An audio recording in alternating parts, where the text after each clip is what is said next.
Hello and welcome back to the Dark Souls King of the Casuals Challenge, the series where I'll be doing a run with every weapon in the game. For today's episode, we're going with the Black Knight's Sword. Let's get right into the rules. 1. Any direct damage I deal must come from the Black Knight's Sword, meaning no other weapons and no damage dealing consumables except to unlock Gwyndolin. Enemies doing friendly fire and falling off ledges is allowed.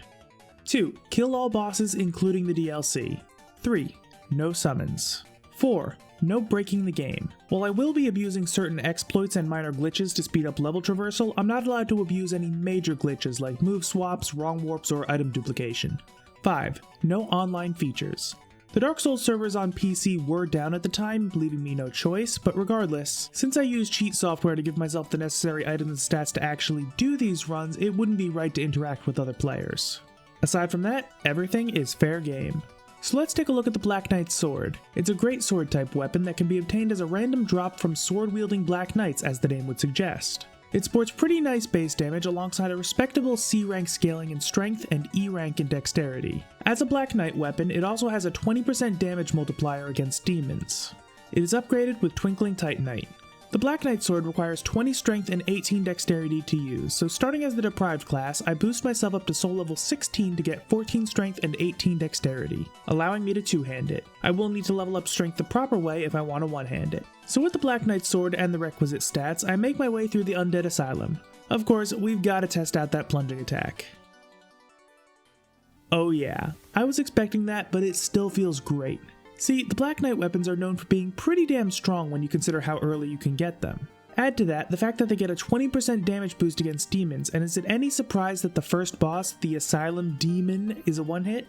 Well, with that out of the way, it's time to move on. A quick crow ride later and we're in Firelink Shrine. But before I move on, if at any point you find yourself enjoying the video, please consider liking and subscribing because it genuinely helps me out. And if you like video essays, go check out the main channel. I've also got a supercut of just the boss kills for this run if you're into that kind of thing. Alright, let's get back to the run. So what's the plan? The Black Knight weapons are known for being pretty damn strong, particularly in the early game, so I'm not really expecting any difficulties. Plus, I have dabbled with this weapon in the past, so I'm already comfortable with its moveset. As far as build goes, I'll focus on getting strength to the soft cap of 40 as it has the superior scaling, followed by dexterity. Any additional levels will go to whatever I feel will be the most useful at the time. Since the Black Knight's Sword doesn't follow the standard upgrade path, there's no decision making needed there. I'll just upgrade as I find Twinkling Titanite. Since I'm already pretty comfortable with this weapon and it's just straight up good, I also want to use this run to experiment a bit, both with new skips and exploits and with the one and only Red Tearstone Ring, which I have been too much of a pussy to use up until this point. So while I took a lot of deaths in this run and lost a lot of time due to those deaths, I believe that in the long run this will ultimately save me hours of playtime. So first things first, it's time for the standard collectathon. I grab the various soul, humanity, and utility items around Firelink Shrine and then go down to New Londo to grab the Firekeeper Soul and then up to the Valley of Drakes to grab the Red Tearstone Ring and into Darkroot Basin for the Grasscrest Shield for that sweet stamina regen. So let's talk about the Red Tearstone Ring, or RTSR for all one of you in the audience who aren't already familiar. This is the bread and butter of challenge runners and experienced Dark Souls players. And its effect is quite simple. If your health is below 20%, your damage is boosted by 50%, and it does indeed stack with other damage boosts. So basically, this ring is the epitome of a high-risk, high-reward gameplay style, as you'll be capable of ludicrous damage, but when you're in range, almost everything will kill you in a single hit.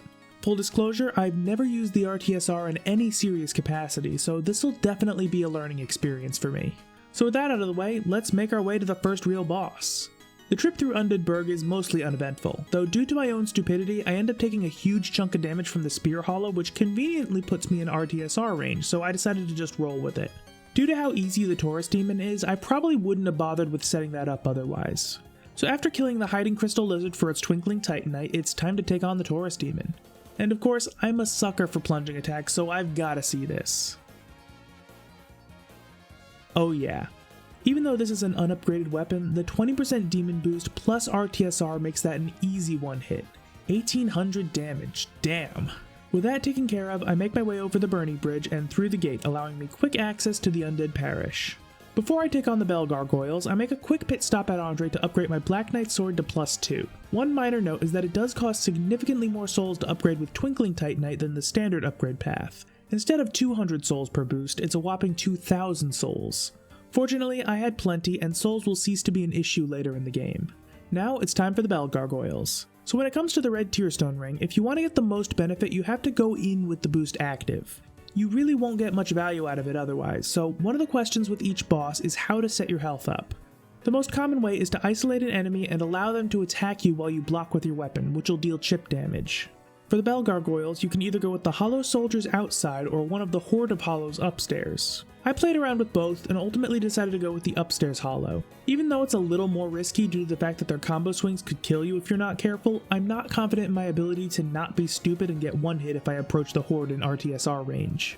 So with RTSR active, it's time for a fight. And let me tell you, this solidified the playstyle in my mind. See, you have to play very differently when you can't get hit at all. In a normal playthrough, you can still tank a hit or two from even the toughest bosses, and even though you'll obviously be trying not to get hit, your playstyle will ultimately reflect the fact that you can still take a hit. I had to unlearn that behavior and acknowledge that any slip-ups can kill me. But that being said, I am greatly rewarded for my efforts as the Gargoyles are a 2-hit and a 1-hit respectively. This damage output just can't be beat. That's the first bell rung. Back to Firelink Shrine, and I actually remembered to kick Lautrec off the edge this time, both to prevent future Anastasicide and for the Ring of Favor and Protection. We won't be keeping it forever, but it's a solid ring for the time being. So now I'm going to make a bit of a deviation from my previous runs. Since I'm not following the standard upgrade path, I don't need the Large Ember, and since I have the Master Key, I can take the shortcut into Blighttown. So I actually don't have any real reason to enter the depths just yet. So for now, I'm going to skip the Capra Demon and Gaping Dragon. Don't worry, I'll come back for them later. This is still an all bosses run after all. I just prefer to take on the dragon when I have more damage due to his crazy health pool. I do still make a quick trip to Lowerberg to open up the shortcut and to buy a few purple moss. I actually get down there by utilizing a neat little skip from Upperberg which involves a jump to a ledge and then another jump down. Not particularly useful here, but I've always wanted to do that. And there are a couple of future runs where I'll actually want to get to Lowerberg early, but I'll talk about that when the time comes. Back to Firelink Shrine and into Blighttown via the Valley of Drakes. After lighting the bonfire, I quickly run across the swamp to grab the Pyromancer's armor set. This will be needed in the future, but I'll discuss it when it's relevant. In any case, it's time for Spider Waifu. Now, if you've played this game, I'm sure the poison swamp in this area probably annoyed the crap out of you. But it's actually a major blessing when using RTSR, as the poison allows for easy setup.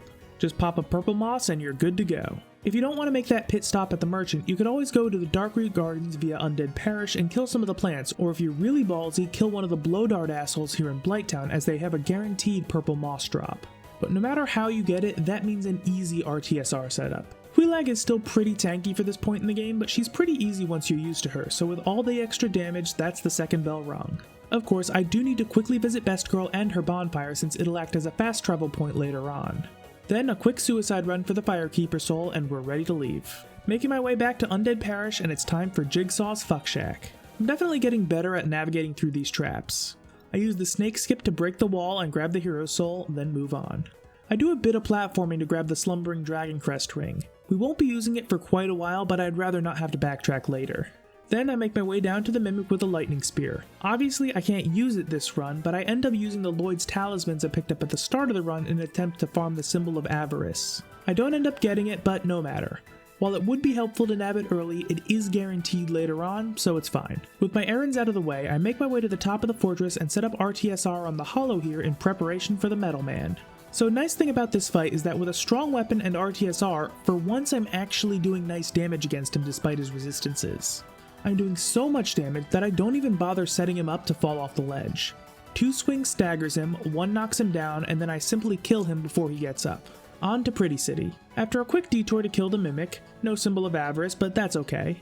We've got Gargoyle, Rafters, Gargoyle, Zappy Fucks, and an overall painless journey. Another quick detour takes me to the basement, though I'm not actually looking to pick up Havel's gear. Instead, I just kill the Mimic, which does in fact give me the Symbol of Avarice. Nice. So why did I want this goofy looking thing? Is it for the passive soul and item discovery boost?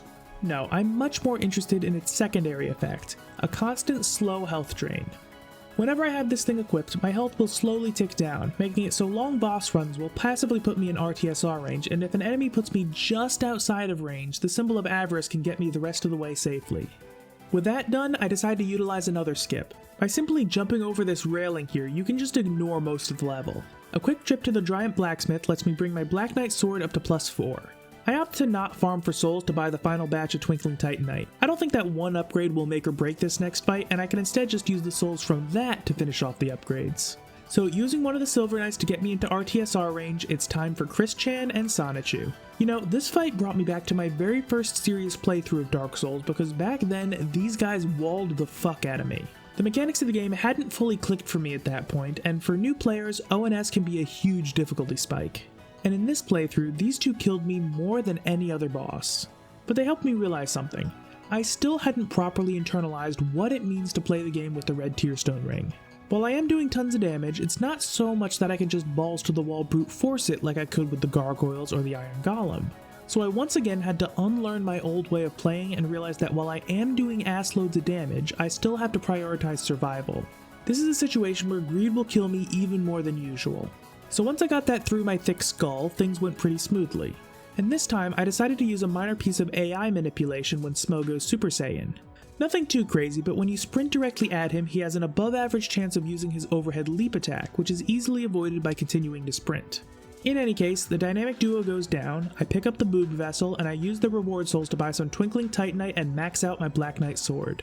Now I think it's time to handle the Darkroot garden tasks. A quick trip to the Undead Parish, and I politely convince Andre to give up the Crest of Artorias. I quickly put it to good use, opening the big door and joining the kitty guard.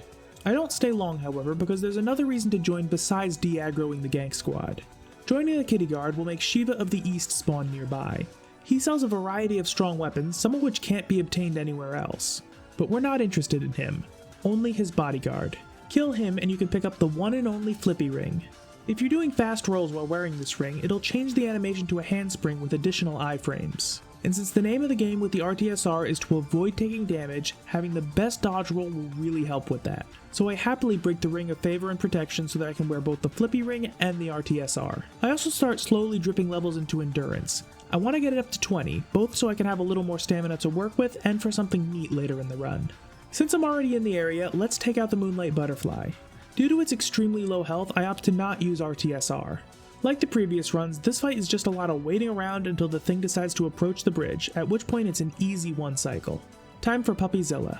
This is another fight where I decide not to use RTSR. The reason for this is partly due to the fact that her health is fairly low to begin with, mitigating much of the benefit of using RTSR.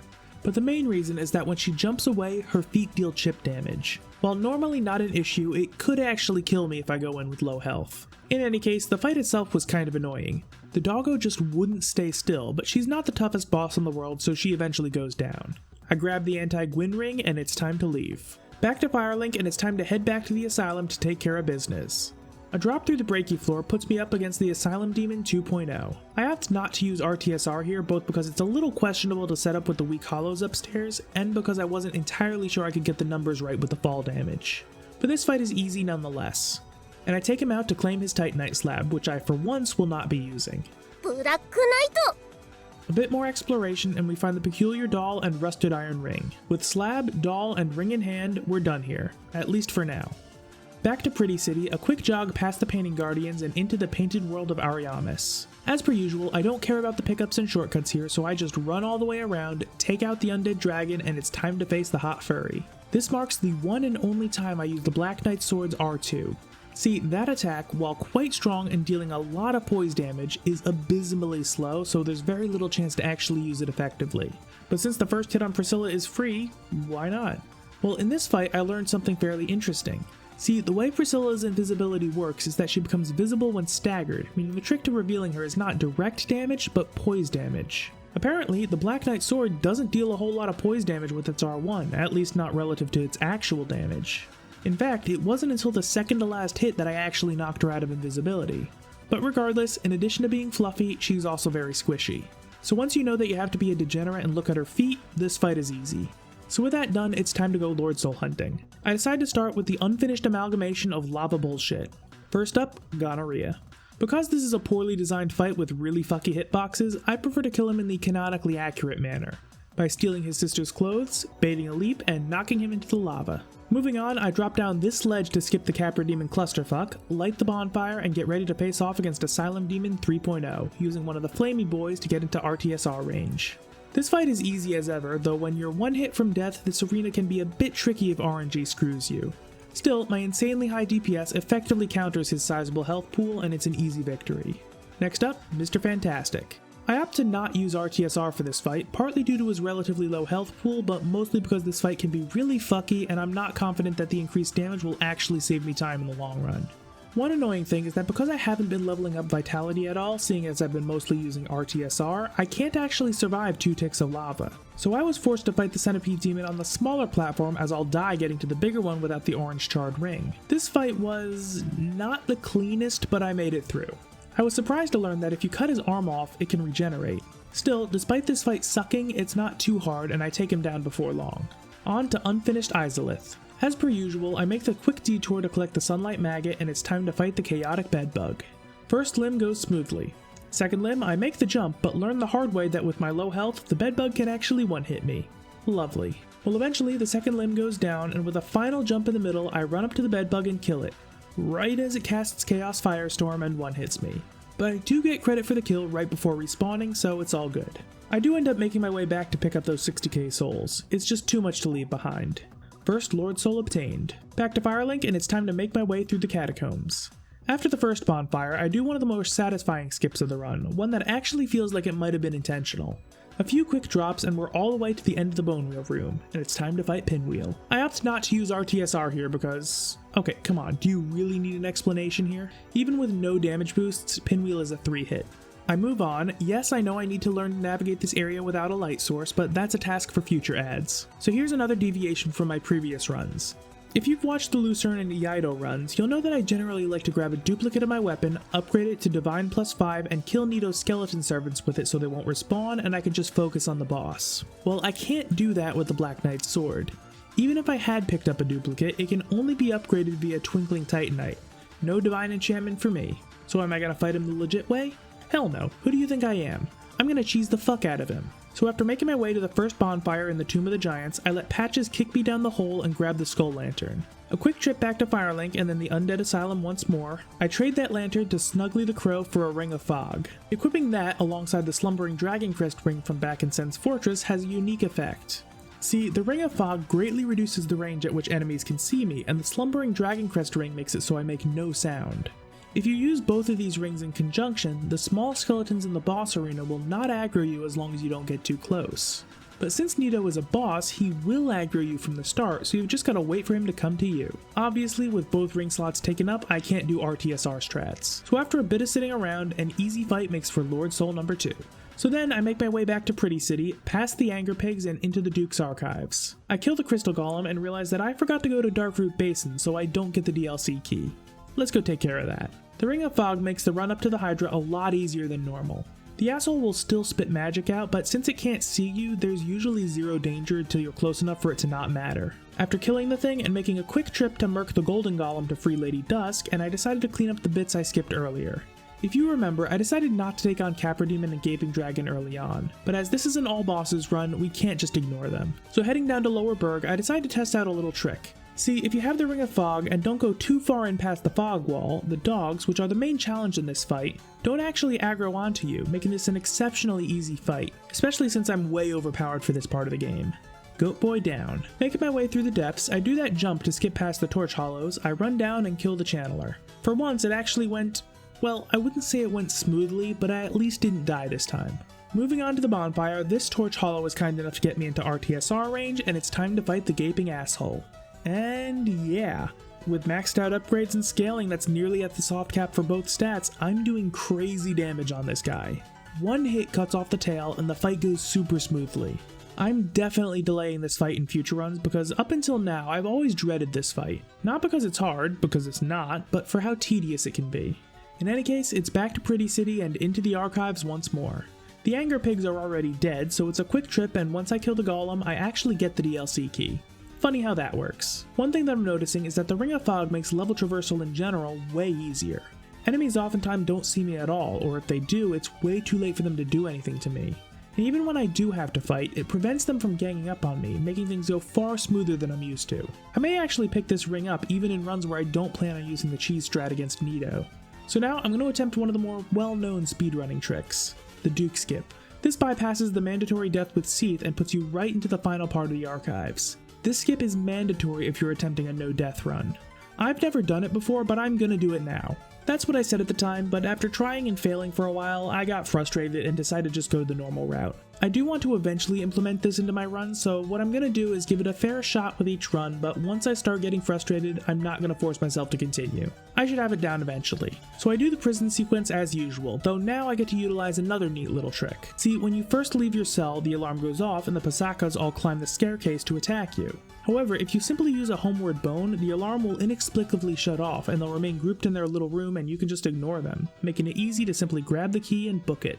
As usual, the rest of the archives is pretty straightforward.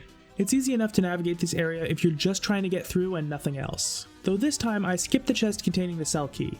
See, with the 3 Estus upgrades I've already acquired, I already full heal with each dose, so there's no real reason to grab the 4th, so why waste my time? So from the bonfire, I make my way through the Crystal Cave, which is one of the more annoying boss runs in the game. It's not particularly hard, just long. That's what she said. However, that means that the symbol of avarice is perfect, putting me in RTSR range well before the boss room because I am not going to set up on those fucking crabs. That just seems like a death wish. Time for Seath. Since I'm already at very low health, I decided to do something I don't usually bother with. Experienced players will know that the crabs like to follow you into the boss room, though they do die to friendly fire before long. However, I'm not going to trust it this time. So I trigger the boss fight and then quit out to spawn the fog wall, preventing the crabs from following me. From there, it's a pretty simple fight. Seath's attack patterns aren't too crazy, and even though I'm still learning them, after all I usually just brute force this fight, I managed to kill him without issue. Lord Soul number 3. So finally, I head down to New Londo, the worst area in the game, and realize that the fog ring isn't really helping as much as I'd like it to. I make my way through the House of Horrors and grab the key, though I annoyingly die on the way out. Still, from there, I drain the city and make my way to the Abyss. Even though this fight is basically a DPS check, I opt to not use the RTSR, mainly because I am not at all confident in my ability to avoid the magic projectile attack.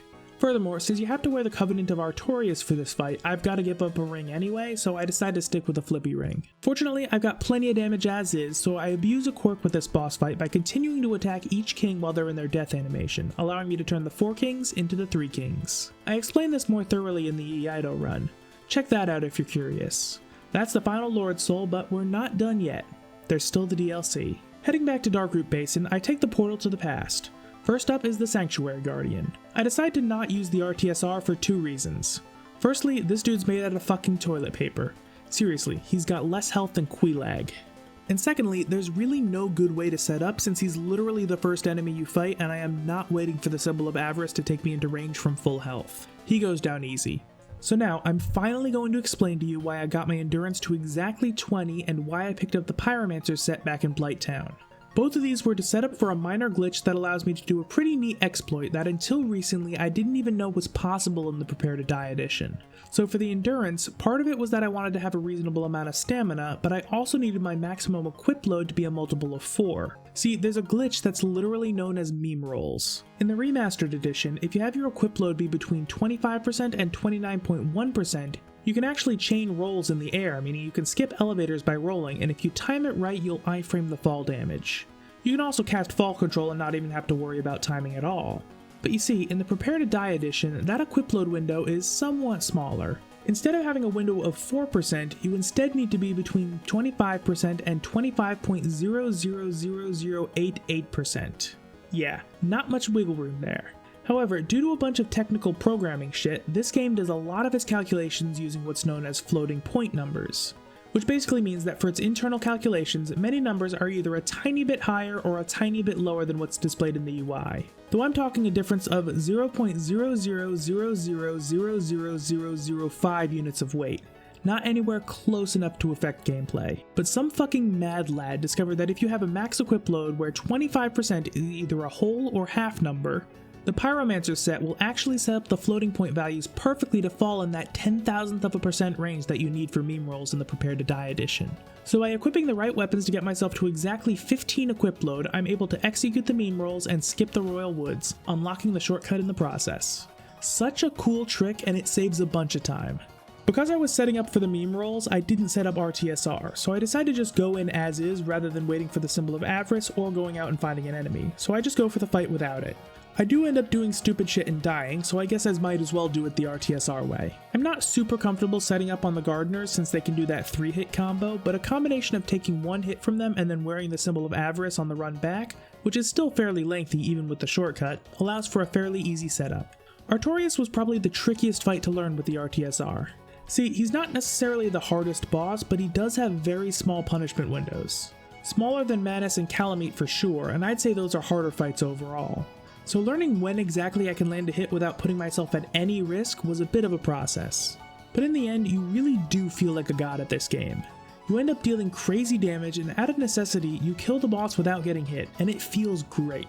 This is one of those fights that convinced me that learning RTSR strats was the right move. If you're a Dark Souls fan and have never tried it out, I genuinely recommend it. In any case, Nighty Boy down. So normally, I'd go through the City of Darkness and bullshit, but there is an elevator shaft right by the bonfire. You know what that means. Meme roll time. Fortunately, I have just enough stamina to roll the whole way down, so that puts me at the very end of the level, allowing quick access to the crest key and, of course, the next area. Now I know some of you will be wondering, what about the silver pendant? After all, it's kind of in the middle of the level, and the answer is, I don't use it. Not a flex or anything, but I genuinely find it easier to dodge Manus' magic attacks rather than blocking them with the pendant, so I have absolutely no problem skipping it if it means I get to skip the entirety of Ula's Isle. So with the key obtained and the shortcut unlocked, I do the back and forth with Goth and it's time to face off against Calamite. A combination of the symbol of avarice and one of the dogs outside allows for an easy RTSR setup. It took me a few attempts, and the final attempt was fucking Whiff City. Some of it was my own fault, but some of it was due to his infamously fucky hitboxes. Again, an incredibly well-designed fight brought down by technical issues. And unfortunately, the only mod that I could find that fixes the issue is for the remastered edition. Such a shame. In any case, the fight is still pretty fun, and it feels really good to no-hit this guy. So before long, I turn him into Calamin's meat. So now it's time for the final boss of the DLC, Manus. I'm still riding the high of not having to go through Ula's Isle, so I was hype as fuck. The humanities outside the boss room provide an easy RTSR setup. I will say that Manus is the best example of what I've been saying since the start of this run. You really have to play differently when you can't take any hits. See, while Manus is a tough boss, his punishment windows are actually quite generous. Generous enough that most attack windows are also healing windows. So again, I've been subconsciously going at this fight with the expectation that taking a hit isn't so bad. But that's obviously different now that he one-hits me. So this took a fair few attempts before I really internalized it, and oh man, it felt so good to finally kill him off. You really do feel like a god with the red tearstone ring. Well, DLC complete. It was at this point that I realized I forgot about the holy femboy, much like his father did. So a quick trip back to Pretty City, and I chuck a firebomb at Tits McGee to bring about Anor Gotham. With Spooky Mode obtained, I learn from my past mistakes and approach the staircase from the Firekeeper's bonfire, leaving her alive so if the worst happens, I can just warp back to the basement. Time for the femboy. I decide against the RTSR for this fight. This guy is squishy as all hell, and there isn't really a good way to set up regardless. So the fight goes like it always goes. Dodge the big zappy, hide from the little zappies, and zigzag around the pokies. He goes down, and we have one final task ahead of us, the Human Torch himself. Heading back to the kiln, I make sure to equip the anti-Gwyn ring and run past the Black Knights. I decide against the RTSR for 2 reasons. Firstly, with parries, Gwyn goes down pretty easily regardless. Secondly, I like to block the fast swings since I can't reliably parry them, and that does deal chip damage, so I didn't want to risk dying to that. 3 parries and he goes down. That's Dark Souls with only the Black Knight's sword. That run was a lot of fun. It's always a good time to use a powerful weapon, and the Black Knight equipment never disappoints. And this was a great opportunity to start learning RTSR strats as well as implementing more and more skips into the run, which will ultimately save me a bunch of time over the course of the series. The Duke skip still eludes me, but I'll get it eventually. All in all, I had a great time with this run, and I feel like I adjusted to the new playstyles a lot faster than expected. I think this is a good omen for future runs. Next up, Dark Souls with only Quilag's Fury Sword. So like the last 2 videos, I want to ask you for your help in finalizing the rule set for this series. At the time of recording, I haven't yet made the series public, so as of right now, I haven't seen any of the feedback on the last 2 episodes. So I just have a few questions about what rules you'd like to see. 1. Can I use a bow in the following situations? Poking the Hellkite Drake purely to make it land faster. I don't kill it, so this would just save me a minute or so on the Bernie Bridge. To safe spot the second phase of the Bed of Chaos. That's what I normally do, but I've been refraining in this challenge series until this question is finalized. And to finish off the final head of the Hydra since it likes to attack like a mile away from where I'm standing. These will all be exceptions to my only X rule, but I feel they are within the spirit of the challenge. Let me know your thoughts. 2. Can I use the Firebomb skip for the Bed of Chaos? It will require that I deal damage with consumables, but the Bed of Chaos isn't a real boss fight, so I personally think it would be fine as long as you all won't have a problem with it. 3. Power Within. Should I have to meet some sort of stipulation to use it? After all, some would consider it OP since it's a big damage increase with only a minor drawback. I don't want to ban it outright since there will be runs where I'll really want it to be available, but you'd better believe I'll abuse the fuck out of it if you let me. Let me know what you think. Lastly, when I eventually do Catalyst runs, should I be allowed the use of sorceries? Personally, I think I should be allowed sorceries for the weaker Catalysts, but go bonk only for the ones that are actually functional melee weapons. Again, I want to know what you'd all like to see. Thanks for watching.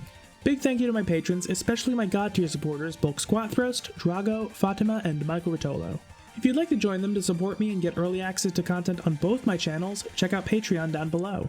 Don't forget to like and subscribe to help me out in the almighty algorithm, and check out the main channel if you're into video essays and weeb shit. Also, check out the supercut of just the boss kills from this run if you're into that. Follow me on Twitter at @adstweets and join the Discord for some fun times. With all that being said, thank you all for watching, and I'll see you next time. Play the Electro Swing. Hit the road, Jack, and don't you come back no more, no more, no more.